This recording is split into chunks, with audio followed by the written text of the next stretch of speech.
বাংলাদেশের বাইরে পৃথিবীর বিভিন্ন প্রান্তে যেখান থেকে চ্যানেল আই দেখছেন আপনাদের সকলকে সাদর আমন্ত্রণ তৃতীয় মাত্রা দেখবার জন্য।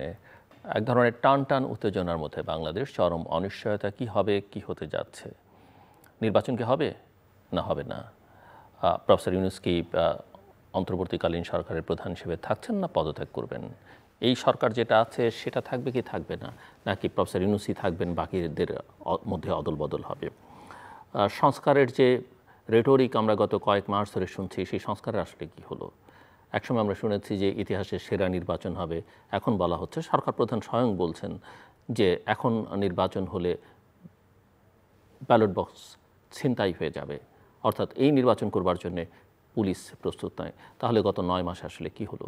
এইসব প্রশ্নের উত্তর খোঁজার জন্য আজকের তৃতীয় মাত্রায় দুজন একাডেমিক এক্সপার্ট আমার সঙ্গে রয়েছেন। আমার বায়ে বসা আছেন নর্থ সাউথ ইউনিভার্সিটির ইতিহাস এবং দর্শন বিভাগের অধ্যাপক রাষ্ট্রবিজ্ঞানী ডক্টর মাহবুবুর রহমান। আমার ডানে রয়েছেন ঢাকা বিশ্ববিদ্যালয়ের লোক প্রশাসন বিভাগের অধ্যাপক এবং জাতীয় নির্বাচন পর্যবেক্ষণ পরিষদ JANIPOP chairman professor doctor Nazmul Hasan Kalimullah. আমরা যে কথাগুলো আমি শুরুতে বললাম তার বাইরেও কতগুলো বিষয় দেখছি। আমরা দেখছি যে সেনাবাহিনী একটা পজিশন নিয়েছে এবং গণতান্ত্রিক প্রক্রিয়ায় উত্তরণের পথ হিসাবে যে নির্বাচনটা ডিসেম্বরের মধ্যে করতে হবে। আমরা দেখছি যে সেনাবাহিনীর মধ্যে এক ধরনের দ্বৈত নেতৃত্ব বা অস্থিরতা তৈরির চেষ্টা বিভিন্ন মহল থেকে। আমরা লক্ষ্য করছি যে বাংলাদেশের স্বাধীনতা, সার্বভৌমত্ব সংক্রান্ত কিছু ইস্যু নিয়ে বিতর্ক চলছে, কিছু আঞ্চলিক বিষয়ে সিদ্ধান্ত সরকার নিচ্ছে যেটা যাদেরকে সংশ্লিষ্ট স্টেক হোল্ডারদের সঙ্গে আলোচনা ছাড়াই। তো সব মিলিয়ে আসলে আমি একটু আপনাদের দুজনের কাছ থেকে সূচনা বক্তব্য হিসেবে, পরে আমরা ডিটেলসে যাব, বুঝতে চাই যে আজকে বাংলাদেশ যে জায়গায় এসে দাঁড়ালো, এত রক্তদানের পরে, এত আত্মত্যাগের পরে, এত আকাঙ্ক্ষা নিয়ে, এর দায় আসলে কার? কাকে আপনারা কতটা দায় দিবেন? এই পরিস্থিতি নিশ্চয়ই খুব সুখকর নয়, যেখানে বলাই হচ্ছে যে সরকার প্রধান হতাশ, ক্ষুব্ধ, রাজনৈতিক দলগুলো এক ধরনের অস্থিরতার মধ্যে, দিক নির্দেশনাহীন অবস্থার মধ্যে আছে, জনগণ কিছুই বুঝতে পারছে না। তো প্রফেসর মাহবুবুর রহমান, আপনি যদি শুরু করেন। ধন্যবাদ জনাব জিল্লুর, এবং একই সাথে তৃতীয় মাত্রা অগণিত দর্শক শ্রোতাকে শুভেচ্ছা। আপনি ঠিকই বলেছেন যে আমরা এখন যে অবস্থায় এসছি, কার দায় কতটুকু, আমি বলবো সবারই কম বেশি দায় রয়েছে। এখন সংক্ষিপ্তভাবে বললে এক্স্যাক্টলি, অর্থাৎ গণ অভ্যুত্থান সংগঠন করবার ক্ষেত্রে এবং পরবর্তী পর্যায়ে যারাই অংশীজন বলতে আমরা যাদেরকে স্টেক হোল্ডার বলি, এই স্টেক হোল্ডার সকলেরই দায় রয়েছে।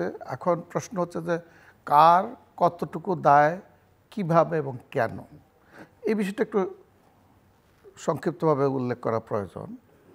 যদি আমি ধরি আমাদের অত্যন্ত প্রিয় ভাজন যেই ছাত্র তরুণরা এই গণঅভ্যুত্থানটা ঘটালো, তাদের প্রতি আপনার এই চ্যানেলের মাধ্যমে কিন্তু I express my deep feeling of regards to them. আমি মনে করি সারা জাতি তাদের প্রতি কৃতজ্ঞ ছিল, কিন্তু পরবর্তী পর্যায়ে তারা যদি কনসিস্টেন্টলি এবং কনস্ট্রাকটিভলি এগিয়ে যেতে পারতেন, এবং অবশ্যই তাদের রাজনৈতিক দল গঠনটা আমি নেগেটিভলি দেখছি না, কিন্তু তাদের অন্যতম সহযোগী বা বন্ধু, তাদের সমন্বয়ক বলি বা না বলি, বা তাদের নেতৃত্ব যারা দিয়েছে, তারা এই সরকারে এসছে। কখনোই একটা নির্বাচনের জন্য আমাদের এখন যে কালচারে আমরা যেটা মনে করি একটা নিরপেক্ষ নির্বাচনের দিকে আমি যাব, যদি যেতে চাই তাহলে রাজনৈতিক পক্ষ হয়ে যদি সরকারে কেউ থাকে তাহলে কিন্তু এটা প্রশ্ন সৃষ্টি হয়ে যায়, এবং তাদের বক্তব্য এগুলোতে যথেষ্ট সতর্কতা অবলম্বন করা প্রয়োজন। এবং তো সেইগুলো হয়নি, দুর্ভাগ্যজনক হলেও সত্য। কিছু জিনিস তাদের উপর ইম্পোজ করা হয়েছে, কিছু জিনিস তারা নিজেরাই ইনভাইট করে নিয়েছেন। তো যদি এটা তারা না করতে পারতেন, তারা একটা প্রেশার গ্রুপ হিসেবে থাকতেন, এবং ছাত্রদের যে ভয়েসটা সেটাই যদি থাকতো, আমি মনে করি হয়তো বা that could help this process more, আরও করতে পারতো। তারপরে রাজনৈতিক দলগুলোর কথাই যদি ধরি, তারা তো অন্যতম প্রধান স্টেক হোল্ডার। এইখানে আমরা বারবার আমি রেফারেন্স দিচ্ছি, যেখানে আমরা বলেছিলাম যে রাজনৈতিক দলগুলো যদি নিজেদের মধ্যে আলোচনা করে তারা একটা পৌঁছতে পারে, এটা জাতির জন্য ভালো। আমি উদাহরণ হিসেবে টানতে চাই 90-এর তিন জোটের যে রূপরেখা, এখানে কি কোনো শাহাবুদ্দিন বা কেউ এসে মধ্যস্থতা করে দিয়েছিলেন নেগোশিয়েট করবার জন্য, তাদেরকে করেছিলেন? নো, রাজনৈতিক দলগুলো নিজেরাই করেছিল। At the end of the day রাজনৈতিক নেতৃত্বে তারাই তো দেশ চালাবেন। যদি হয় তাহলে এই অধ্যাপক ইউনূসকেই বা কেন করতে হবে, আর আমাদের বন্ধুরা ৭ সমুদ্র ১৩ নদীর পার থেকে এসেও তাদেরকে নিয়ে কেন বসতে হবে? তার নিজেদের মধ্যে তারা তো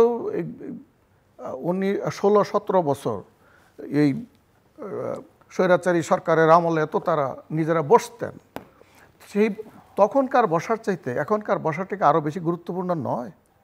এবং এখন নিজেদের মধ্যে কি বিষয়ে তারা কে কতটুকু স্ট্রংলি ফিল করেন এবং একে অপরের কাছে নিজেদের যৌক্তিকতা তুলে ধরুন, তারপরে আপনি ঐকমত্যে আসার চেষ্টা করুন।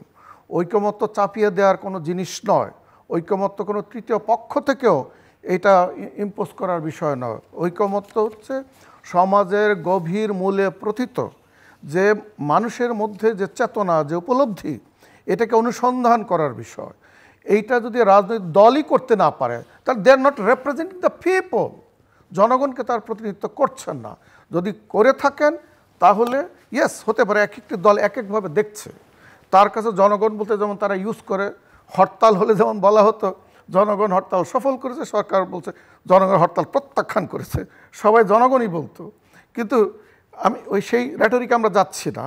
কিন্তু রাজনৈতিক দলগুলো তো দিস ইজ দেয়ার টাইম, তাদেরকে সিরিয়াসলি, এবং যদি নির্বাচনই করতে হয় তাদের তো ওই ইয়াতে পৌঁছতে হবে, ম্যানিফেস্টো তৈরি করতে হবে, এগুলো নিয়ে জনগণের কাছে যেতে হবে তাদেরকে।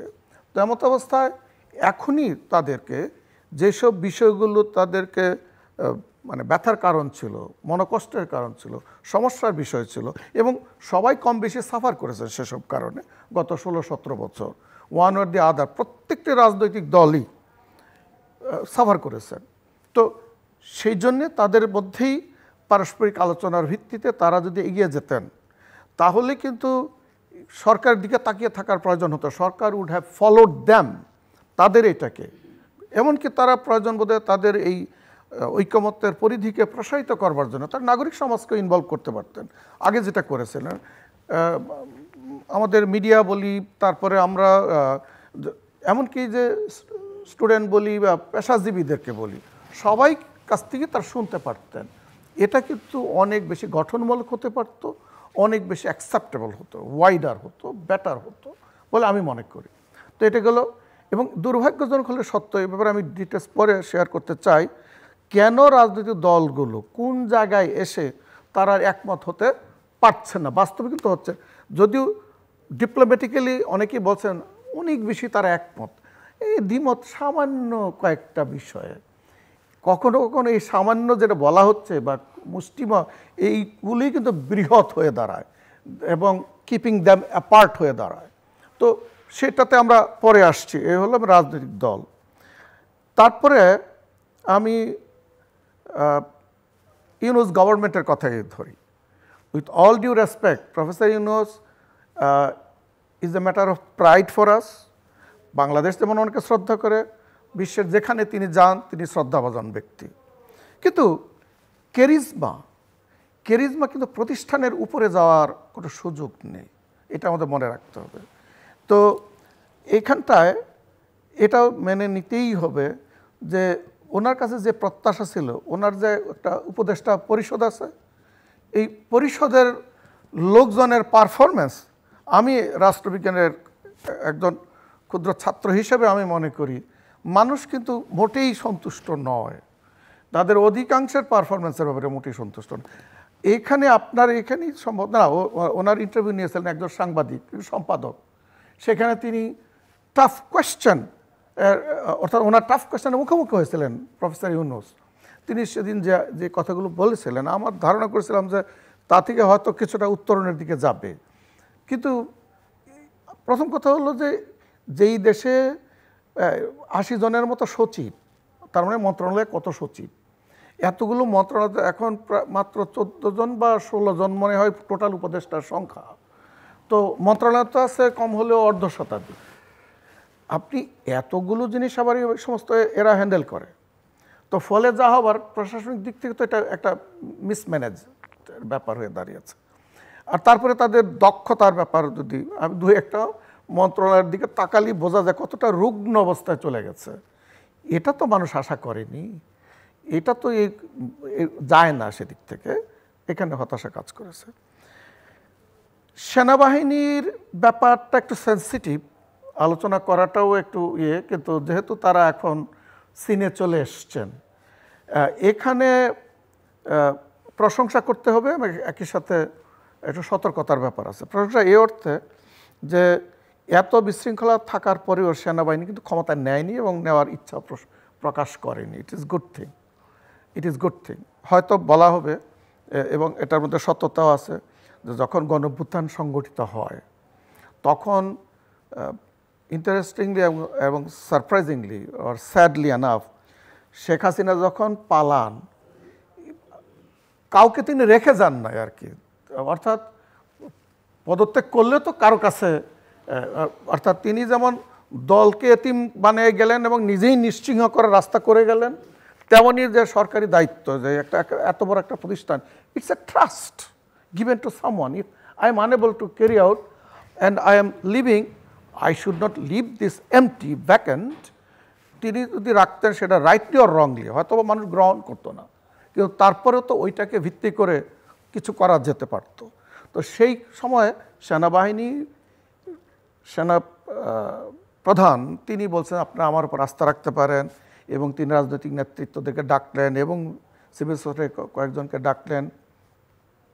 কিন্তু শুরুতে একটা ধাক্কা খেতে হয়েছে। সেটা কি?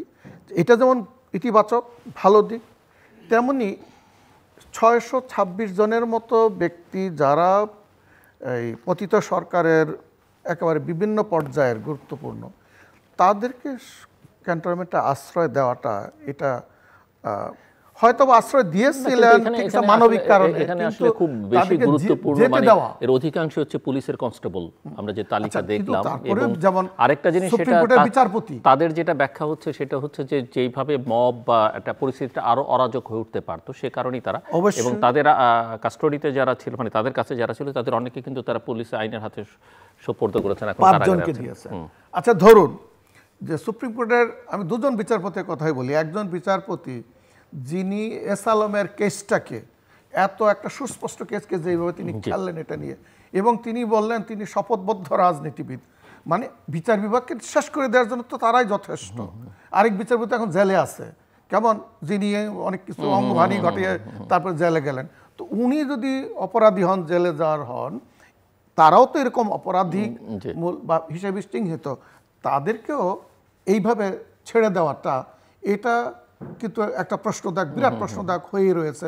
এখন তালিকা এসছে, প্রশ্ন তো এত দেরিতে কেন তালিকাটা দেওয়া হচ্ছে।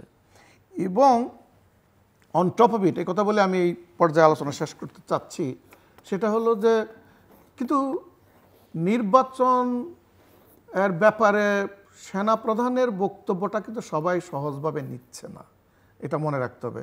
যেমন হ্যাঁ, এটা সবাই চায় যত দ্রুত নির্বাচন করা যায়, ইনক্লুডিং বিএনপি, তারা অ্যাপ্রিশিয়েটও করেছে যে হ্যাঁ, একটা জায়গা থেকে তো একটা কথা আসলে, সেনাবাহিনীর তো এই ধরনের সরকারের ক্ষেত্রে একটা স্টেক থাকেই না, সেটা তো অবভিয়াস ছিল, যেহেতু এত বড় পরিবর্তন করে সেনাবাহিনীকে অবশ্যই কাউন্ট করতে হবে, তাদের যে ভূমিকা ছিল। কিন্তু জিল্লুর, আপনাকে একটা প্রশ্ন করব, শেখ হাসিনা যখন শাসন চালাতেন, এতগুলো ফলস নির্বাচন হয়েছে, এই তিনটা, যেমন ২০২৪ নির্বাচনের কথাই ধরি, যে অন্তর্ভুক্তিমূলক হতে হবে, ইনক্লুসিভ, সেনাপ্রধানকে এরকম সভা করে বলতে পারতেন?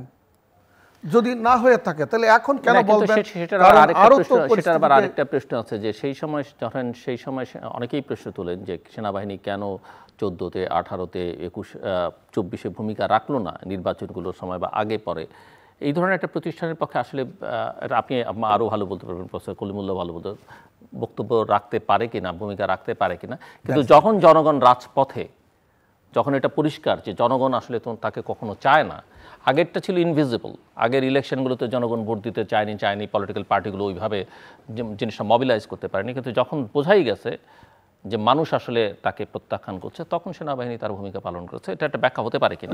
ব্যাখ্যা হতে পারে বটে, কিন্তু অ্যাট দি সেম টাইম এটাও আমাদেরকে খেয়াল রাখতে হবে যে প্রত্যেকটা পেশার এবং এগুলো একটা কর্পোরেট ইন্টারেস্টের ব্যাপার হয়ে দাঁড়ায়, এবং যেগুলো আমরা যে এখন চাই একটা ট্রানজিশন টু ডেমোক্রেসি, এই সময় তো সবচেয়ে প্রধান দাবি কি, যে ফার্স্ট যে গণতন্ত্রের উত্তরণ, তারপরে গণতন্ত্রকে প্রাতিষ্ঠানিক রূপ দেওয়া।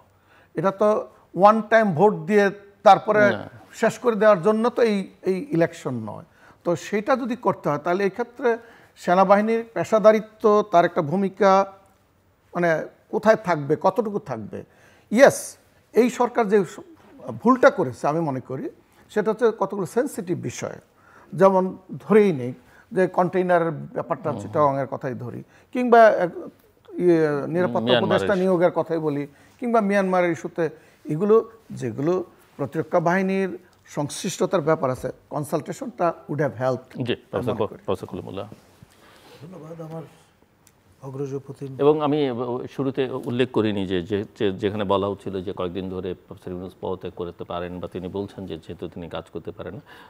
কালকে উপদেষ্টা পরিষদের একটা মিটিং শেষে প্রফেসর ওয়াহিদুদ্দিন মাহমুদ, পরিকল্পনা উপদেষ্টা, তিনি বলেছেন যে তারা সরকারে থাকবেন, প্রফেসর ইউনূসও থাকবেন, এবং তারা যে দায়িত্বের জন্য এসেছেন তারা সেই দায়িত্ব পালন করবেন। ধন্যবাদ। আমি তন্ময় হয়ে আমার অগ্রজ প্রতিম সহ আলোচক প্রফেসর মাহবুবুর রহমানের বক্তব্য শুনছিলাম। দীর্ঘদিন পর তার সঙ্গে মুখোমুখি হয়েছি, তো এটা খুব আনন্দের একটি বিষয়। তা সহভাগ করে নেব আমাদের দর্শক শ্রোতাদের সঙ্গে। আপনি যে প্রসঙ্গে আমাকে রিমাইন্ডার প্রদান করলেন, তার সূত্র ধরেই আমি বলবো যে আমাদের নোবেল লরেট প্রফেসর ডক্টর ইউনূসের চেয়ে বয়োজ্যেষ্ঠ আমাদের এই এশিয়া মহাদেশেরই আরেকজন ব্যক্তিত্ব মাহাথির মোহাম্মদ, তিনি 92 বছর বয়সে আপনার দায়িত্ব নিয়েছিলেন দ্বিতীয়বারের মতো, এবং 14 মনে পড়ে 21 মাস 141 দিন বোধহয় ক্ষমতায় ছিলেন, এবং তারপর তাকেও কিন্তু বিদায় নিতে হয়েছে। তিনি যেতে চাননি। তার পারিষদবর্গ অনেকে তার সমর্থকও ছিলেন, প্রফেসর ওয়াহিদুদ্দিন মাহমুদের মতো। ওয়াহিদুদ্দিন মাহমুদের কিন্তু বয়োজ্যেষ্ঠ ব্যক্তি, এবং দ্বিতীয়বারের মতো দ্বিতীয় অন্তর্বর্তী সরকারে তিনি মন্ত্রী মর্যাদায় উপদেষ্টা হয়েছেন, একাধিক মন্ত্রণালয় পরিচালনা করে এখন একটাই থিত হয়েছেন।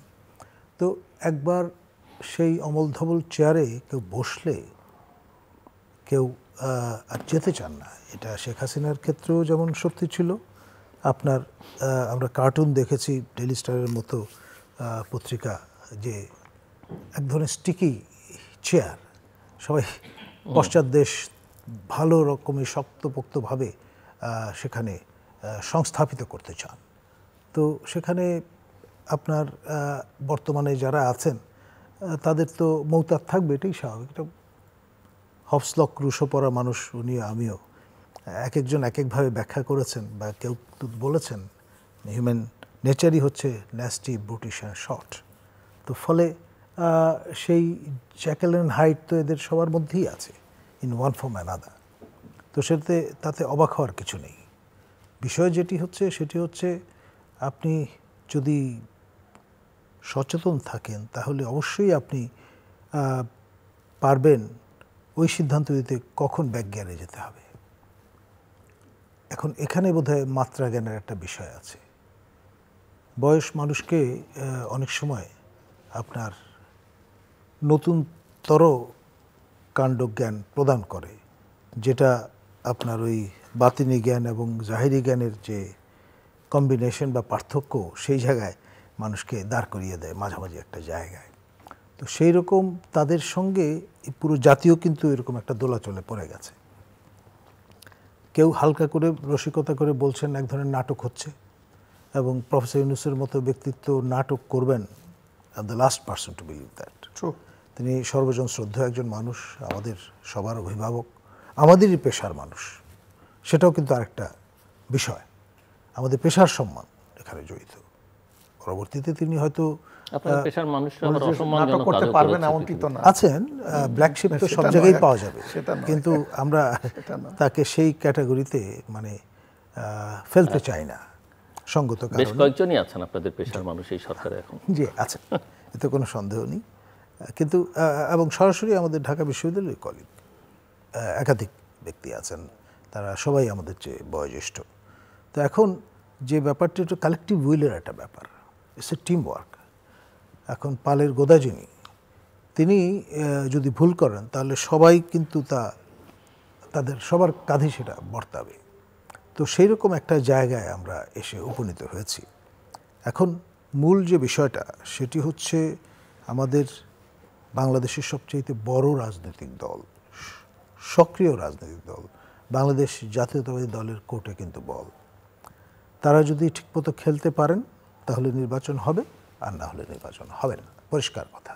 বিয়ন্ড ডিসেম্বর যদি চলে যায় তাহলে আপনার বুঝতে হবে সর্বশেষ যে প্রতিষ্ঠানটি আমাদের land of the last resort, আমাদের সার্বভৌমত্বের প্রতীক, তারাও কিন্তু আপনার ব্যর্থ হয়ে গেল, যেটা আমরা অ্যাফোর্ড করতে পারি না।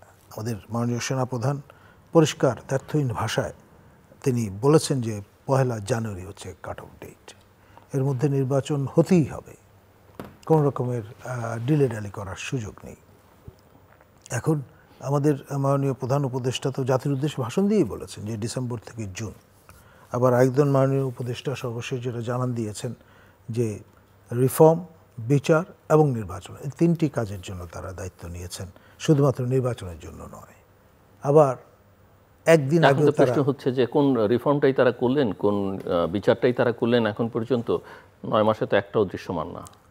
এটা ঠিক, আপনার সঙ্গে দ্বিমত করব না। নির্বাচন তো প্রফেসর মাহমুদ ইউনূস বলেছেন ইতিহাসে সেরা নির্বাচন করবেন, এখন তিনিই বলছেন যে নির্বাচন করবার পরিবেশই নেই, নির্বাচন করবার জন্য পুলিশ প্রস্তুত না, প্রশাসন প্রস্তুত না। এই ব্যাপারে এই ইস্যুতে আমি প্রফেসর ইউনূসকে সাধুবাদ দেব। সত্যিই কিন্তু দেশে যে অরাজক অবস্থা বিরাজমান, এখানে নির্বাচন না, তাহলে প্রশ্ন আয়োজন হচ্ছে- করা মানে হচ্ছে না, তাহলে প্রশ্ন প্রচুর হচ্ছে- লোকের প্রাণবায়ু নির্গত। তাহলে প্রশ্ন হচ্ছে এটা দায়িত্ব কার? দায়িত্ব ডেফিনেটলি কে ঠিক করবে এই প্রশাসন, পুলিশ? আপনার যেই হারকুলিয়ান এবং 9 মাসের বেশি কি এটার জন্য প্রয়োজন কিনা, প্রয়োজন ছিল কিনা এটা ঠিকঠাক করতে? প্রয়োজন আসলে তার আগে যিনি দায়িত্বে ছিলেন প্রথম অন্তর্বর্তী সরকারে, তিনি কিন্তু 3 মাসের মধ্যে আমাদের চমৎকার একটি নির্বাচন উপহার দিয়েছেন, এটা স্বীকার করতেই হবে। জাস্টিস শাহাবুদ্দিন বয়সে কম ছিলেন না, কিন্তু তিনি কিন্তু একেবারে যেটাকে বলে শক্ত হাতে সব কিছু কিন্তু আপনার কার্যকর করেছেন। এমনকি সেই জাস্টিস সাত্তারের কথা বিবেচনা করেন, তিনি আপনার শক্ত হাতে কিন্তু এই যে ব্যাংকারদের একেবারে আপনি যেখানটাতে বলছেন যে বিএনপির কোর্টে বল এবং বিএনপি কিভাবে খেলবে তার উপরে নির্ভর করবে, এবং ডিসেম্বরের মধ্যে নির্বাচন না হলে আসলে নির্বাচন আদৌ কবে হবে, হবে কিনা, বা দেশ কোন দিকে যাবে সেটা বলা যায় না। তো আবার অন্য জায়গায় যখন আপনি বলছেন যে সেনাপ্রধান একটা কাট অফ লাইন দিয়ে দিয়েছেন, কেউ কেউ হয়তো বলছেন এটা তিনি বলতে পারেন কিনা, কেউ কেউ মনে করছেন যে এরকম অবস্থায় তার ওই বলাটাই আসলে যৌক্তিক এবং সেটাই আসলে মানুষকে সাহস জাগিয়েছে। বিএনপিকে মনে করছে কিনা যেহেতু সেনাবাহিনী চাইছে তাহলে আমাদের আর কিছু করতে হবে না, ওরাই আমাদেরকে খাইয়ে টাইয়ে দিবে, ব্যাপারটা এরকম কিনা? বিষয়টা যে আপনি যদি অন্যের ঘাড়ে বন্দুক রেখে পাখি শিকার করতে চান তাহলে কিন্তু কপালে খারাপই আছে। আপনার সশস্ত্র বাহিনী আপনার রাজনৈতিক সরকারের সময় এই রকমের আচরণ করতে পারে না, আমাদের প্রফেসর মাহবুবুর রহমানের সঙ্গে আমি একমত, কিন্তু ইন্টারিম সরকারের সময় অবশ্যই করতে পারে। এবং যেহেতু এটি অনির্বাচিত সরকার, সেই কারণে আপনার সবারই প্রত্যাশা আছে, তারাও কিন্তু একটা স্টেক হোল্ডার। আমাদের ছাত্ররা যেমন স্টেক হোল্ডার, আমাদের জনতা কোট আনকোট তারা স্টেক হোল্ডার, রাজনৈতিক দলগুলো স্টেক হোল্ডার, সবচাইতে সুশৃঙ্খল যে প্রতিষ্ঠান দেশের সশস্ত্র বাহিনী, তারাও ডেফিনেটলি স্টেক হোল্ডার। এবং সেই আর্তিটাই তো তারা জানান দিয়েছেন, বলেছেন যে এই যে রিফর্মের নামে যা কিছু হয়েছে আমাদের তো কনসাল্ট করা হয়নি, আমাদেরকে সম্পৃক্ত করা হয়নি, আমাদেরকে ডার্কে রাখা হয়েছে। এখানে এনসিপির একজন নেতা নাসিরউদ্দিন পাটোয়ারি, তিনি দেখতাম একটি পত্রিকার সঙ্গে বলছেন যে মাহফুজ আহমেদ এবং সজীব ভুঁইয়া, আসিফ মাহমুদ, তারা যদি সরকার না থাকে তাহলে আসলে সরকারই থাকে না। আবার নাহিদ ইসলাম দেখলাম এনসিপি নেতা, এনসিপির প্রধান, তিনি বলছেন যে এই দুজনের সঙ্গে আসলে এনসিপির কোনো সম্পর্ক নাই, তারা রাজনীতিতেও নেই, এনসিপির সঙ্গেও নেই। এগুলো কি বিশ্বাসযোগ্য কথা? কিংবা প্রশ্ন তো এটাও আছে যে শুধু এই দুজনই কেন, এদেরকেও তো নানাভাবে ব্যবহার করছেন সরকারের উপদেষ্টা মণ্ডলীর বেশ কয়েকজন সদস্য। তো আমার যেটা প্রশ্ন আপনাদের দুজনের কাছে, যে নির্বাচনটা তারা যদি মনে করে থাকেন যে সংস্কার, বিচার এবং নির্বাচন, আপনার যদি জানা থাকে যে কোন সংস্কারটা হলো, এমনকি সংস্কার, এমন অনেক সংস্কার আছে যার জন্য ওই জাতীয় ঐকমত্যের প্রয়োজন নেই, ঐকমত্যের প্রয়োজন নেই এই অর্থে যে এগুলো জাতীয় ঐকমত্য সবসময় থাকে, কেউ এগুলো নিয়ে আপত্তি করবে না। দ্বিতীয়ত হচ্ছে যে কোনো বিচারের ক্ষেত্রে কোনো অগ্রগতি হয়েছে কিনা, যারা অপরাধ করেছে বিগত দিনগুলোতে, বিশেষ করে জুলাই আগস্টে হত্যাকাণ্ডের সঙ্গে যুক্ত ছিল। আর তৃতীয়ত হচ্ছে যে নির্বাচনের প্রসঙ্গে, নির্বাচন করবার জন্য এই সরকার নিরপেক্ষ, প্রফেসর মাহবুব কিছুটা ইঙ্গিত করেছেন, আপনার কথা কিছুটা বোঝায়, নিরপেক্ষ এরকম একটা সরকার দরকার, যেহেতু এটা অনির্বাচিত সরকার এবং তাদের ম্যান্ডেট হচ্ছে বিশেষ কিছু কাজ করবার জন্য। আমি সংস্কারগুলো ধরেও নিয়েও বলছি, তাহলে নির্বাচন করবার জন্য যে নিরপেক্ষতা দরকার এই ধরনের সরকারের, কারণ আমরা বিগত এক দশকের বেশি সময় আসলে নিরপেক্ষ নির্বাচনের বিষয়টাতেই সবচেয়ে বেশি সাফার করেছে। আর দ্বিতীয়ত হচ্ছে তার সক্ষমতা আছে কিনা, আসলে এই সরকারের একটা নির্বাচন করবার কোনো সক্ষমতা আছে কিনা। কারণ যারা 9 মাসে একটা পুলিশ বাহিনী ঠিক করতে পারে না, একটা প্রশাসনকে মোটামুটি একটা স্ট্রিমলাইন আনতে পারে কিনা, তারা যত জ্ঞানীগুণী হোক না কেন, যত বিশ্ববিদ্যালয়ের প্রফেসররাই হোক না কেন, বা আন্তর্জাতিক খ্যাতি তাদের যতটাই থাকুক না কেন, তারা আসলে ক্যাপেবল কিনা। এবং তারা ক্যাপেবল না, কিন্তু আমরা তাদের দিকে তাকিয়ে থাকবো মাসের পর মাস, বছরের পর বছর, এবং এর মধ্যে স্বাধীনতার ইস্যু থাকবে, সার্বভৌমত্বের ইস্যু প্রশ্নের মধ্যে পড়বে, এর মধ্যে যেই প্রতিষ্ঠানগুলো ক্রিয়াশীল তাদেরকে নিয়ে নানা রকমের বিতর্ক তৈরি হবে, তাদের সঙ্গে সরকারের বৈরিতা আমরা লক্ষ্য করব। এক ধরনের অনেকেই ধারণা করছেন যে, আশঙ্কা করছেন যে পরিস্থিতির দিকে যাচ্ছে সামনে হয়তো যথেষ্ট পরিমাণে ভায়োলেন্স দেখতে হবে বাংলাদেশে, এবং সেটা আসলে আমরা কতটা মোকাবেলা করতে পারবো। এখানে অনেক উগ্র গোষ্ঠী ইতিমধ্যেই সক্রিয় হয়ে উঠেছে মাঠে প্লেয়ার হিসেবে। প্রশ্ন মাহবুব, সংস্কার না হবার জন্যে আমি রাজনৈতিক দলগুলোকে দায়ী করব। আমার কথাটা প্রভোকেটিভ মানাতে পারে, কারণ এবং আপনার সাথে আমি একমত, এবং আমার সহ-আলোচক প্রফেসর সলিমুল্লাহর সাথেও। কিন্তু রাজনৈতিক দলগুলো সংস্কারের জন্য যেসব কমিশন হয়েছে, কমিশনগুলো ডেকেছে, রাজনৈতিক দল যায় নাই, কমিশন যা চেয়েছে রাজনৈতিক দল করে নাই। এমনকি জাতীয় ঐকমত্য কমিশন যতবার ডেকেছে রাজনৈতিক দল যায় নাই, সরকার প্রধান যতবার রাজনৈতিক দলকে ডেকেছে কেউ অংশ নেয় নাই, এমন কিন্তু হয়নি, এমন কোনো নজির তো নাই। সুন্দর কথা, কিন্তু এটাও তো সত্যি কথা যে শুধু এই গণঅভ্যুত্থানের একটা আকাঙ্ক্ষাটা কি শুধুই একটি নির্বাচন? কেউই একমত বলবে যে না। আমি যদি বলি গণঅভ্যুত্থানের সেই সময় প্রত্যেকের মাথায় একটাই ছিল, সেটা হচ্ছে শেখ হাসিনার বিদায়। একটাই ছিল। 2, এটাও তো সত্য যে স্বৈরাচারী ব্যবস্থা বা ফেসিবাদ, what ever we call it, আলোচনা, এটা যাতে ফিরে না আসে। আচ্ছা, আপনি একাডেমিশিয়ান, আমার শিক্ষকও, আমি একটু বুঝতে চাই যে এই ফিরে না আসা, এটা কি আপনি কাগজ কলম দিয়ে বিধিবদ্ধ? শেখ হাসিনা তো করেছে সংবিধানে অনির্বাচিত সরকার, অগণতান্ত্রিক সরকার, এবং তারা আমার এই অনুষ্ঠানে গর্ব করে বলতো আমরা সেই পথ একদম চিরতরে বন্ধ করে দিচ্ছি। বন্ধ করা কি গেছে? না, যায়নি, কিন্তু সংবিধানের মধ্যে ত্রুটি রয়ে গেছে। তো এই যে সাংবিধানিক সংস্কার যে বলা হচ্ছে বা আমরাও যে বলছি, ধরুন 3টা বিষয়ে আপনি যদি সংস্কার না করা হয় তাহলে কিন্তু আপনি কখনোই স্বৈরাচারী ব্যবস্থা প্রতিরোধ করতে পারবেন না। সেটা কি? 3টা। নাম্বার 1, এক হচ্ছে যে প্রধানমন্ত্রীর হাতে ক্ষমতা কেন্দ্রীভূত হওয়া। Power, Lord Acton famous quote, power tends to corrupt, absolute power corrupts absolute. সেই সংস্কার তো করতে হবে সংসদ ছাড়া। তো আপনি এই সংস্কার যে সাংবিধানিক সংস্কার, সেটা কে করবে? আপনি রেটিফাই করতে হবে সংসদ দিয়ে, কিন্তু তার ঐকমত্য রাজনৈতিক দলগুলো এবং এক্সটেন্ড করে নাগরিক সমাজ বলি বা যদি প্রয়োজনে গণভোটেরও। আমার আবার প্রশ্ন যে এটা কি আপনি জোর করে করাতে পারবেন কিনা? আপনি নিজে 3 জোটের রূপরেখার কথা বলেছেন, এবং সেটা ছিল স্বতঃস্ফূর্ত একটা ঐকমত্য 3টে প্রধান জোটের, এবং যেখানে অসংখ্য রাজনৈতিক দল যুক্ত, সবাই মিলে একমত হতো, তারা পরে সেটা করেনি। তো এখনই যে আপনি চাপিয়ে দিলে সেটা করবে, তার কি গ্যারান্টি যদি তারা নিজেরা করতে না চান? এটা তো চাপিয়ে দেওয়ার বিষয় না। এই কথাটা আমি শুরুতে বলছিলাম যে তাদেরকে ঐকমত্যে আসতে হবে নিজেদের উদ্যোগে, স্ব উদ্যোগে, এবং নিজস্ব আন্ডারস্ট্যান্ডিংয়ের উপর ভিত্তি করে কতগুলো কমন জিনিস আছে যেগুলোকে দ্বিমত করবার কোনোই সুযোগ নেই। সেটা তো সবাই একমত যে ক্ষমতার কেন্দ্রীকরণ, এই যে সেন্ট্রালাইজেশন অফ পাওয়ার এবং having no checks and balances, কোনো ধরনের ক্ষমতার ভারসাম্য না রাখলে, এটা শেখ হাসিনা কেন আজকে আমাদের প্রফেসর কুলমুলের বসিয়ে দিলে, আমি আপনাকে বলবো না যে আপনাকে বসায় দিলে আমি কি করবো আমি নিজেও জানি না।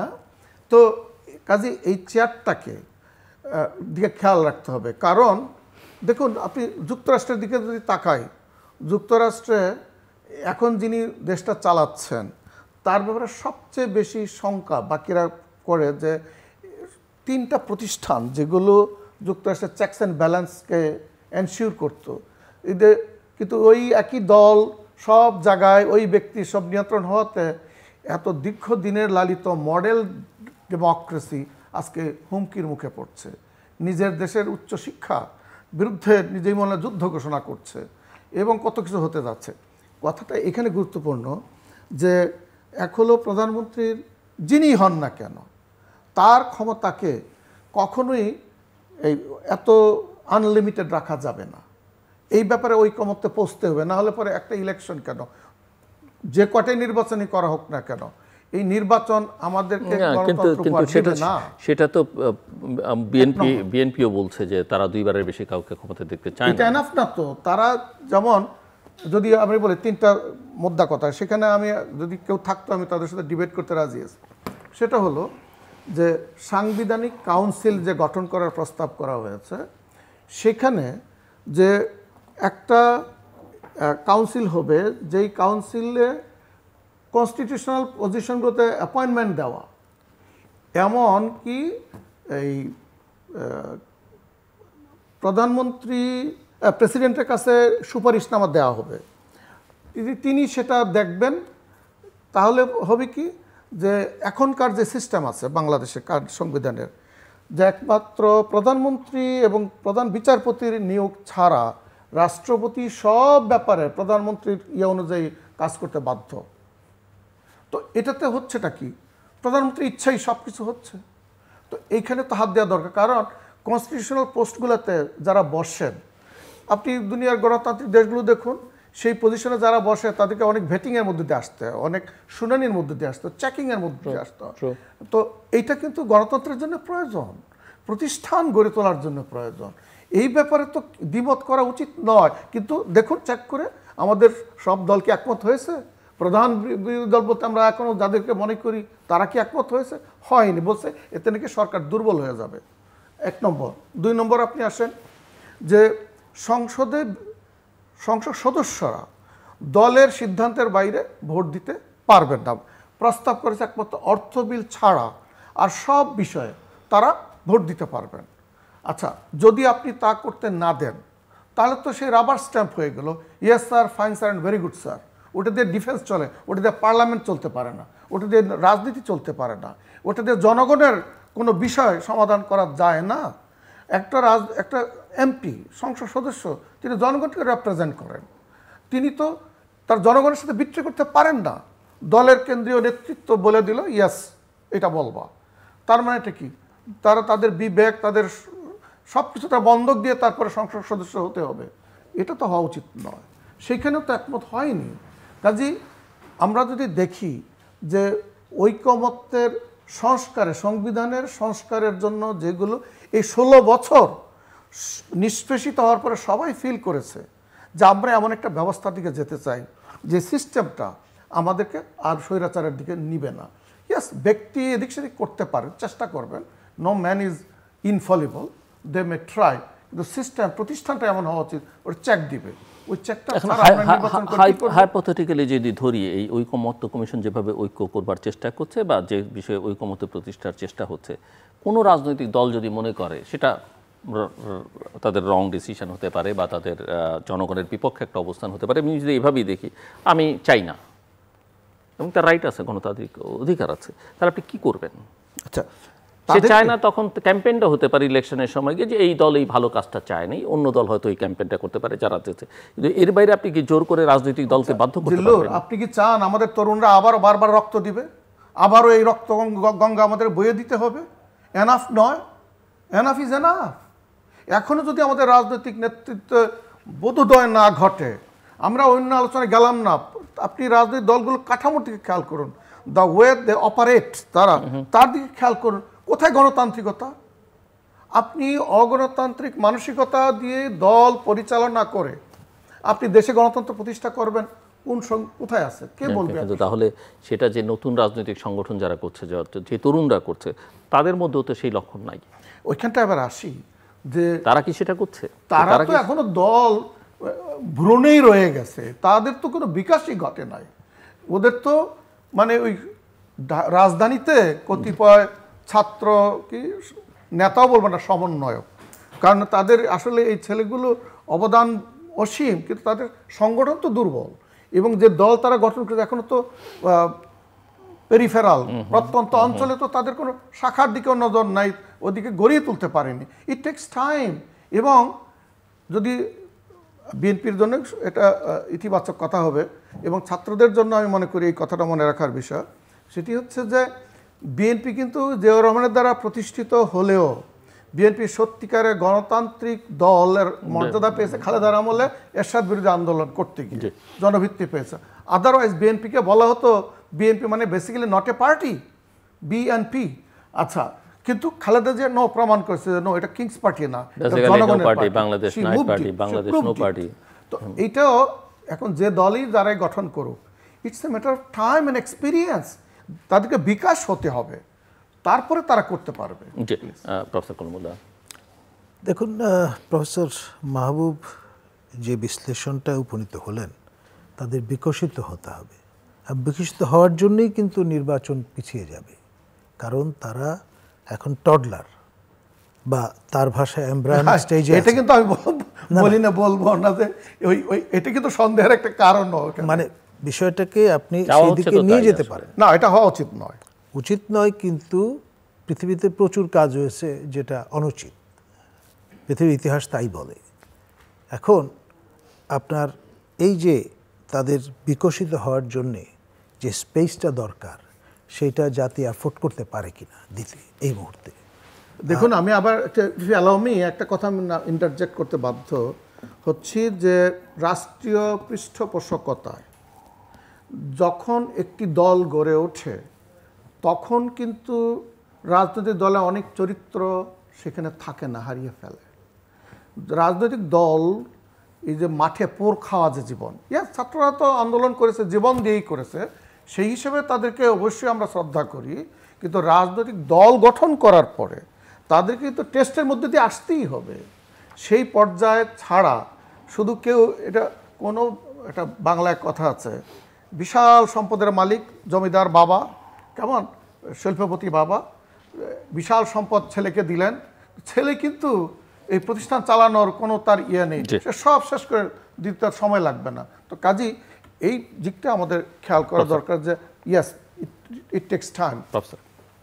তো দেখুন, মানে বাস্তবতা যেটি, যেই দুইজন মাননীয় উপদেষ্টার উপস্থিতি না থাকলে সব অর্থহীন বলে প্রতিভাত হয় ক্যাবিনেট, সেই রকম একটি সেইভাবে মূল্যায়িত হয়, তো সেখানে মাইন্ডসেটটা তো বোঝাই যাচ্ছে। আর আপনার এই যে টডলার থেকে পূর্ণবয়স্ক যুবক হয়ে উঠবার জন্যে যথেষ্ট সময় লাগে, বা লজিক্যাল এন্টিটি বিবেচনা করে যদি একটা ইনফারেন্স ড্র করেন, তো সেখানে ডিসেম্বর কোনো অবস্থায় তাদের জন্যে উপযুক্ত পরিসর অনেকেই হয়তো ভাববেন না, র্যাঙ্ক অ্যান্ড ফাইল। আর ফ্যাকশনালিজম ইজ এ রিয়ালিটি। তাদের এই যে নতুন ফরমেশন, এখানেও কিন্তু নানান ফ্যাকশনালিজম উকিঝুঁকি মারছে। আমি নিজে সম্প্রতি কুমিল্লায় একটি সভায় আমন্ত্রিত হতে গিয়েছিলাম, এবং দেখলাম যে সেখানে 3 উপদলে বিভক্ত হয়ে রীতিমতো একটা মারামারি করার মতো পরিস্থিতি তৈরি হয়েছে নতুন দলেই। তো ফলে এটা আর এমন বক্তব্য হাজির করা হয়েছে, আমাদের স্বয়ং হাসনাত আবদুল্লাহ তিনি বলেছেন যে আপনার প্রকাশ্যে এবং সবগুলো ইলেকট্রনিক মিডিয়ার বুম ছিল সামনে। তিনি বলেছেন যে বর্তমানে বিএনপি চলে আওয়ামী লীগের টাকায়। এবং ওটা এমন প্রতিক্রিয়া তৈরি করেছে, বিএনপির নেতৃবৃন্দ যারা কুমিল্লায় বসবাস করেন তারা রীতিমতো প্রেস কনফারেন্স করে তাকেও রীতিমতো এনকারেজ করেছেন তিনি যাতে এই বক্তব্য উইথড্র করেন। আমার জানা মতে সেটি তিনি করেছেন বলে আমি মনে করি না। এখন হাসনাত আবদুল্লাহর রুটস কিন্তু বৃহত্তর কুমিল্লায়। সজীব ভূঁইয়া তিনিও ওই বেল্টের মানুষ। তো ফলে স্থানীয়ভাবে বড় স্টেক হোল্ডার তারা যদি এই রকমের প্রতিক্রিয়া ব্যক্ত করেন আর পায়ের গোড়ায় যদি মাটি কম্পমান থাকে তাহলে কনসলিডেশনটা সহজ হবে। কন্টেম্পট অফ কোর্টের ডেফিনেটলি ইয়ে পাঠানো হয়েছে। জি, তো এই যে অবস্থাটা সেটি আসলে খুব একটা ভালো ভবিষ্যৎ এর ইঙ্গিত বহন করে না। মানে বিষয়টা হচ্ছে আপনার এই যে টডলার থেকে যুবক হয়ে ওঠার যে পথটা সেটা কুসুমাস্তীর্ণ নয়, কণ্টকাকীর্ণ, এবং আপনাকে ওই বিবেচনা সবসময় মাথায় রাখতে হবে যে কখন আপনার ব্যাক গিয়ারে যেতে হবে। না, এখন তাহলে আসলে কি হচ্ছে, মানে দেশ সরকারকে চালাচ্ছে, দেশকে চালাচ্ছে, এই প্রশ্ন তো মানুষের মধ্যে যে কথাটি চাউর বাজারে সেটি হচ্ছে অদৃশ্য একটি শক্তি সরকার চালাচ্ছে এবং যারা অফিসিয়ালি কোথাও দায়িত্বে নেই। দায় কিন্তু নিতে হবে প্রফেসর ইউনূসকে, মাইন্ডেড। তো ইতিহাস কিন্তু তাকে ক্ষমা করবে না, ইতিহাস কোনো অবস্থায় তাকে ক্ষমা করবে না তুই যদি ব্যর্থ হন। এবং শুরুতেই তিনি বলে নিয়েছেন যদি আমরা অসফল হই, ব্যর্থ হই, তাহলে আমি আমার কাজে ফিরে যাব যে কোনো সময়। কিন্তু উনি এটা কি বুঝতে পারছেন? বুঝেছেন বলেই তো তিনি এই গোসাটা করেছেন, অভিমানটা করেছেন, সেটা ব্যক্ত করেছেন। আই স্যালুট হিম এই বক্তব্য হাজির করার জন্য, যেটি আমাদের নবগঠিত দলের আহ্বায়ক তিনি তার সঙ্গে কথা বলে জানান দিয়েছেন যে প্রফেসর ইউনূস নারাজ, তিনি আর থাকতে চাচ্ছেন না। এই যে সেন্টিমেন্টটা, তিনি তো রক্ত মাংসের একজন মানুষ। আবার কেউ কেউ তো বলছেন যে এরা একটা এগুলো বুলেটের এক ধরনের নাটক তৈরি। আমি ব্যক্তিগতভাবে সেটা মনে করি, অন্তত প্রফেসর ইউনূস এই কাজ করবেন, that's the last thing he can do. জি, তো আমরা একটু শেষের দিকে, হোয়াট ইজ নেক্সট আসলে, মানে আপনি সামনের দিনগুলোকে কিভাবে ভিজুয়ালাইজ করেন? আমি বর্তমান দিনের উপরে আমি বলছি কি হতে পারে, কি হওয়া উচিত, সবটাই নিয়ে।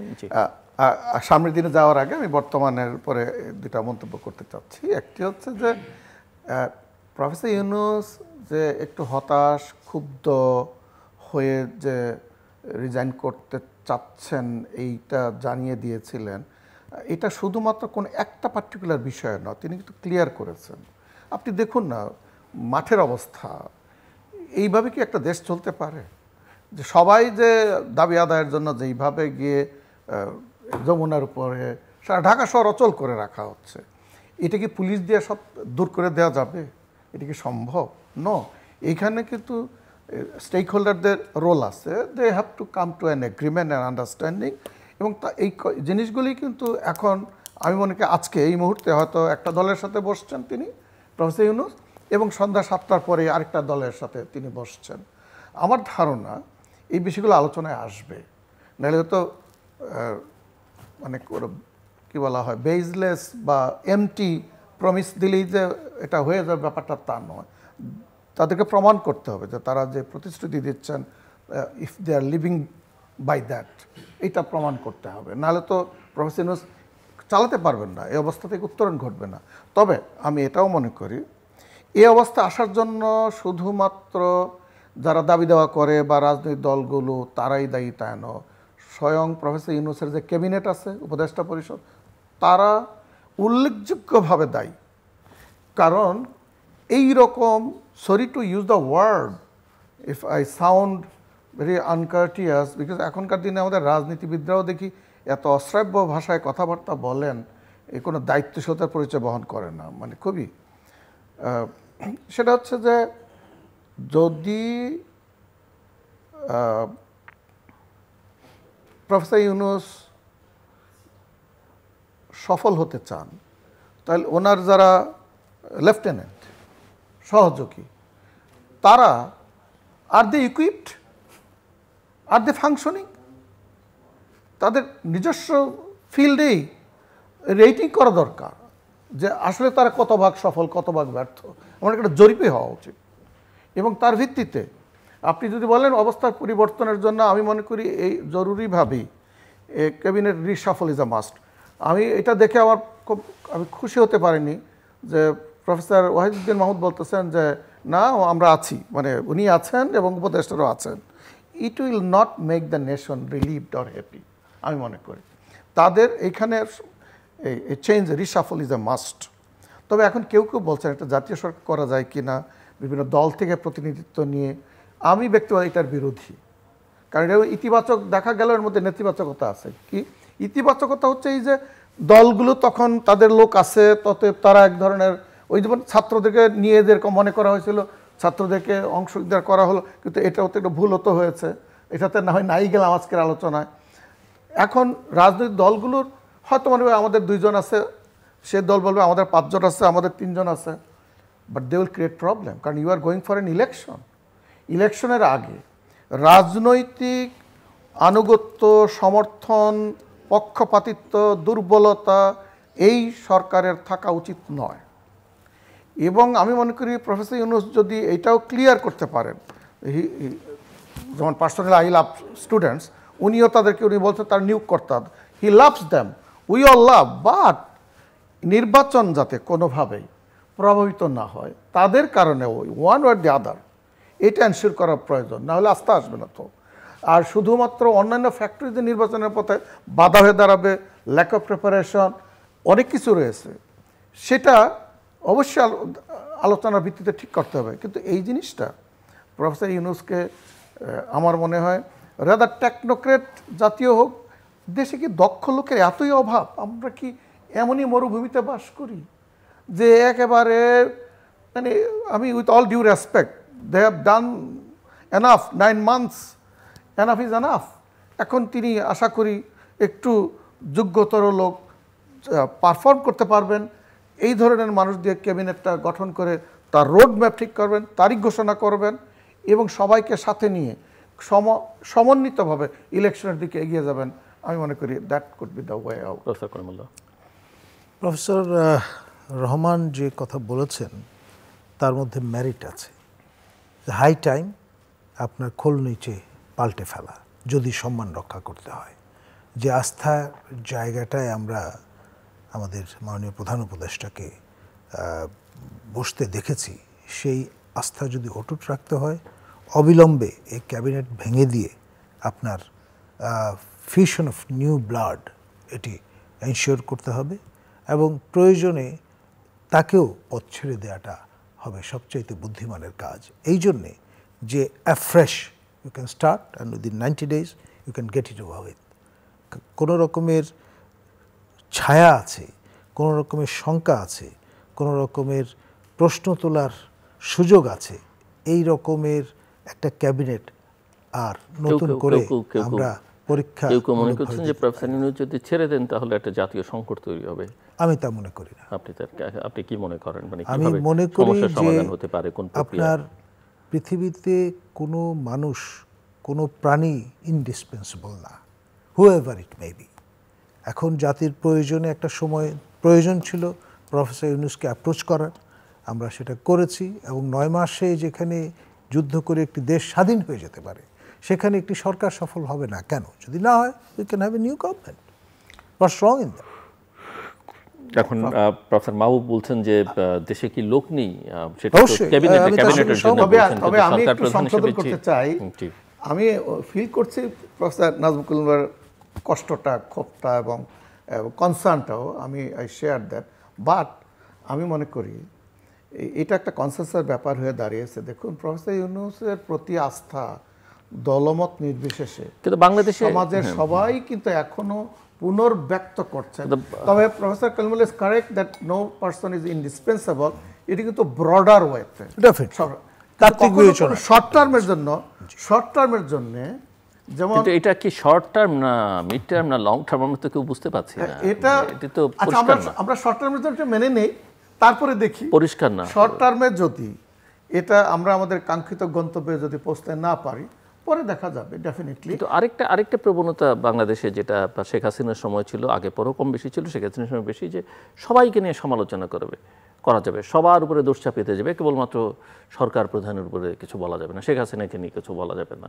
তো আমরা কি এইরকম একটা প্রবণতার মধ্যে আছে কিনা, ট্রেন্ডের মধ্যে, যে বাকি সবাই খারাপ, বাকি সবার মধ্যে সবাইকে বলির পাঠা বানানো যাবে, কিন্তু যিনি প্রধান তাকে কিছু বলা যাবে না, বেগম জিয়াকে নিয়ে কিছু বলা যাবে না, শেখ হাসিনাকে নিয়ে কিছু বলা যাবে না, তারেক রহমানকে কিছু নিয়ে বলা যাবে না, প্রফেসর ইউনূসকে নিয়ে কিছু বলা যাবে না, আর বাকি সবাই খারাপ। আচ্ছা, প্রফেসর ইউনূসকে সমালোচনা হচ্ছে না, উনি তো মোটামুটি চামড়াটা যথেষ্ট দেখছি, যে তার যে পজিশন, মোটা দেখছেন, হ্যাঁ যথেষ্ট। আমার চেয়ে বেশি সমালোচনা কেউ করেন কিন্তু এখানে বসে যে কথা বলছেন শেখ হাসিনার বিরুদ্ধে, তিনি বলতে পারতেন যতই তিনি, না আমরা বলেছি না হলেও বলেছি। আমি শুরু করেছিলাম দীপুমণিকে দিয়ে, তিনি sitting, I remember that you did. এই ঝুঁকি কিন্তু কেউ নেবে না, কিন্তু সেটা হচ্ছে যে ওনার একটা মন্ত্রীকে, যিনি নিজেও দুর্নীতির পরিবার দ্বারা আকৃষ্ট হয়ে পড়েছেন, এখন তিনি তার জায়গা মতে বসে আছেন, কিন্তু এখন হয়তো তিনি বলবেন আপনার বিরুদ্ধে, আপনি বলেন ওনার বিরুদ্ধে, সেটা অন্য আপনাদের কুমিল্লার পলিটিক্স আর কুমিল্লার জিনিস চলে আসে না। বাট শেখ হাসিনাকে নিয়ে কেউ কথা বলে নাই, সে কথা বলা যাবে না, হয়তো ভয়েসগুলো খুব বেশি সংখ্যায় ছিল না, কিন্তু কেউ কথা বলে সে কথা বলার জন্য তো তাদেরকে কত হয়রানির শিকার হতে, যেগুলো আপনি নিজে হয়রানির শিকার হয়েছেন। আমি সেজন্যই বলছি যে এটা কেউ বলেনি, সে কথা বলা যাবে। You are lucky in the sense that এত একটা রেপুটেড প্রতিষ্ঠানে থাকবার কারণে এবং আন্তর্জাতিক গণমাধ্যম এবং ইন্টেলিজেন্সিয়া পর্যন্ত, I was present in several programmes, they are very supportive of your position, that was a strength for you. কিন্তু হোয়াট অ্যাবাউট আদার্স? তাদেরকে তো আয়নাঘরে পাঠানো হয়েছে, তাদেরকে নাই করে দেওয়া হয়েছে। আপনি সাংবাদিক কাজলের দিকে তাকান, কি তার অপরাধ ছিল, কি তার অপরাধ ছিল? আপনি অনেক সাংবাদিক হয়রানির শিকার হয়েছেন, তো সেটাই আর কি। এখন আমি যেটা আমি কায় মনোবাক্যে চাইবো যে প্রফেসর ইউনূসকে সুযোগ দেওয়া উচিত একটা গ্রেসফুল এক্সিটের, একেবারে যে টল একটা জায়গায় তিনি আমাদের জাতিকে নিয়ে গেছেন এবং যেই স্ট্র্যাচার তিনি অ্যাটেইন করেছেন সেটা কোনো অবস্থায় যাতে ভেঙে খানখান না হয়ে যায়। সেই এক্সিটটা কে দেবে? আমাদের তাকেই সিদ্ধান্ত নিতে হবে। আমি আবারও বলছি যে তাকে ব্যাক গিয়ারে যদি যেতে হয়, সেই সিদ্ধান্তটা তারই যথোপযুক্ত সময়। আমি যার শেষ ভালো তার সব ভালো, এই বিষয়টি আমাদের চেয়ে প্রফেসর ইউনূস কম বুঝেন বা বুঝবেন আমি মনে করি না। তো কাজেই তিনি যা চান, তাকে যদি সেই সহযোগিতাটা করা হয়, তখন কিন্তু তিনি কাউকে আর ব্লেম করতে পারবেন না। কাজেই সেই ক্ষেত্রে আমার অনুরোধ থাকবে রাজনৈতিক দলগুলোর উপরেই, তারাই আলোচনার মাধ্যমে তারা ঠিক করে নিন যে কোন জায়গায় হি ডিজার্ভস কোঅপারেশন এবং the limit, the boundary, late them fix it and come to the nation and make it clear that this is the boundary, this is our terms and reference, and we expect that Professor Yunus will work accordingly and we will extend our support. If it doesn't work this way, things may go otherwise. Thank you very much. দর্শক, অনুষ্ঠানের শেষ প্রান্তে আমরা সামাজিক যোগাযোগ মাধ্যম Facebook, x এবং ইউটিউবে তৃতীয়মাত্র লাইভ স্ট্রিম হচ্ছে আপনারা দেখতে পারেন। টেলিভিশনের পর্দায় দেখতে না পারলে যে কোনো সময় যে কোনো স্থান থেকে ইউটিউবে তৃতীয়মাত্র চ্যানেলটি সাবস্ক্রাইব করে পর্ব বা পুরোনো পর্বগুলো আপনারা দেখতে পারেন। প্রফেসর ডক্টর নাজমুল হাসান কলিমুল এবং প্রফেসর ডক্টর মাহবুব রহমান, অসংখ্য ধন্যবাদ এই আলোচনা শোনার জন্য। দর্শক, আমার অতিথিরা নানা বিষয় নিয়ে কথা বলছিলেন এবং ঐকমত্য নিয়ে আলোচনা বেশি হয়েছে এবং সেটা চাপিয়ে দেওয়ার বিষয় নয়, দুজনই একমত পোষণ করেছেন। কিছু দায় অতিথিদের একজন অন্তত রাজনৈতিক দলগুলোর উপরও দিয়েছেন। একথা ঠিক যে আমাদের রাজনৈতিক দলগুলো কেউ যেমন বলেন 53 বছরে তারা কিছুই করেনি, একথাও ঠিক নয়। আবার তারা অনেক কিছু করতে পারতেন, কিন্তু একেবারেই দলীয় স্বার্থে বা ব্যক্তির স্বার্থে তারা সেগুলোতে মনোযোগ দেননি, সেটাও অস্বীকার করবার কোনো সুযোগ নেই। কাজে তাদের উপরেও কিছু দায় বর্তায়। কিন্তু বর্তমান পরিস্থিতিতে এই সরকারের উপরে সকলেরই প্রত্যাশা অনেক ছিল, একটা অনেক ত্যাগ, অনেক আত্মদানের মধ্য দিয়ে জনসমর্থন নিয়ে যে সরকার যাত্রা শুরু করেছিল, কিন্তু 9 মাসের মাথায় আসলে তারা অনেকটাই প্রমাণ করেছেন যে তারা আসলে খুব একটা ফাংশন করতে পারছেন না, ডেলিভার করতে পারছেন না এবং এই মুহূর্তে তারা অনেকটা ব্যাক গিয়ারে। বলটা অনেকেই বলছেন যে বিএনপির কোর্টে, আমার আরেক অতিথি বলছিলেন, কিন্তু বিএনপির মধ্যে এই প্রবণতা আছে কিনা, তারা যদি মনে করেন যে অন্যের ঘাড়ে বন্দুক রেখে বাকি স্বীকার করবেন, সেটা আসলে খুব একটা সেরকম সম্ভাবনা বা অন্তত তাদের দিক থেকে তারা আশা করলেও কার্যকর হবার কোনো সুযোগ নেই। কাজেই দায়িত্বটা তাদের আসলে নিতে হবে। আরেকটা বিষয়ে অনেকে আলোচনা করছেন যে অন্তর্বর্তীকালীন সরকার যেটা আছে এটাতে যদি পরিবর্তন, অনেকে মনে করেন উপদেষ্টাদের সরিয়ে দিতে হবে, অনেকে মনে করেন প্রফেসর মোহাম্মদ ইউনূসকে সরে যেতে হবে। কে সরবেন, কে থাকবেন না সেটা পরের কথা। তবে এটাও মাথায় রাখতে হবে একটা দেশের জন্য যেখানে 20 কোটি মানুষ, সেখানে কেউই অপরিহার্য নন। মানুষ তাকে দায়িত্ব দিয়েছে, যাদেরকে দায়িত্ব দিয়েছে তারা তাদের দায়িত্বটা পালন করবেন, সেটাই তাদের কাছে প্রত্যাশা। কিন্তু কেউ যদি মনে করেন যে আমাকে ছাড়া চলবে না, বাংলাদেশের পাহাড় পর্বত প্রমাণ নেতা ছাড়াও বাংলাদেশ চলেছে, অত্যন্ত জনপ্রিয় নেতা ছাড়াও বাংলাদেশ চলেছে, কাজেই এটা মাথায় রাখতে হবে। আরেকটা অনেকেই মনে করেন যে এই সরকারের পরিবর্তে একটা জাতীয় সরকার সকল রাজনৈতিক দলগুলোকে নিয়ে করলে কেমন হয়। আমার অতিথিরা সেটাও মোটামুটি নাকচ করে দিয়েছেন যে এটা অবশ্যটা ভালো নির্বাচন করবার জন্যে ভালো আইডিয়া না। মানুষের তিনটে চাওয়া, একটা হচ্ছে জুলাই আগস্টের যারা অপরাধ করেছেন এবং পারলে তার পেছনে যত দুর্নীতি সহ অন্যান্য অপরাধগুলোর বিচার, কিন্তু জুলাই আগস্টের যে নির্মম হত্যাকাণ্ড, সেই হত্যাকাণ্ডের বিচার এবং যারা নিহত হয়েছেন, যারা আহত হয়েছেন তাদের পরিবারকে সহযোগিতা করা, আহতদের পাশে দাঁড়ানো। দ্বিতীয় চাওয়া হচ্ছে মানুষের সংস্কার, কিন্তু সংস্কার একটা নেভার এন্ডিং প্রসেস, একটা কন্টিনিউয়াস প্রসেস, সবসময় মাথায় রাখতে হবে। এর জন্যে প্রচুর চর্চা হয়েছে। আমরা আশা করব যে যারা ক্ষমতায় যাবেন তারা এই অঙ্গীকার ইতিমধ্যে অনেক রাজনৈতিক দল নানাভাবে করেছে। সংস্কার কমিশনগুলোর কাছে, ঐকমত্য কমিশনের কাছে, আলাদাভাবে জাতির কাছে তারা নিজেরাও অঙ্গীকার করেছেন। সেই অঙ্গীকারগুলো যেন তারা ভবিষ্যতে পূরণ করেন। আমরা যদি আশায় থাকি যে এনসিপি, জামাত, বিএনপি সবাই এক হয়ে যাবেন, তাদের ঐকমত্য হতে হবে, এই আশাটা বোধহয় একটু দুরাশা। তৃতীয় যেটা চাওয়া সেটা হচ্ছে যে একটি অবাধ, সুষ্ঠু, গ্রহণযোগ্য, অংশগ্রহণমূলক নির্বাচন। এবং সেই নির্বাচন করবার জন্য যে যত কথাই বলুন, 3 মাসের প্রস্তুতির বেশি অতীত ইতিহাস বলে। 90 একটা অভ্যুত্থানের পরে হঠাৎ করেই বিচারপতি শাহাবুদ্দিন আহমেদ এসে 3 মাসে নির্বাচন করেছেন। তারপরে তো সংবিধান অনুযায়ী তত্ত্বাবধায়ক সরকারগুলো 3 মাসের মধ্যে নির্বাচন করেছেন। কাজে ডিসেম্বরের মধ্যে যে কোনো উপায় বাংলাদেশে একটা নির্বাচন আয়োজন করতে হবে। এবং সেটা না হলে আমাদের রাজনীতিতে, অর্থনীতির কোনো স্থিতিশীলতা আসবে না।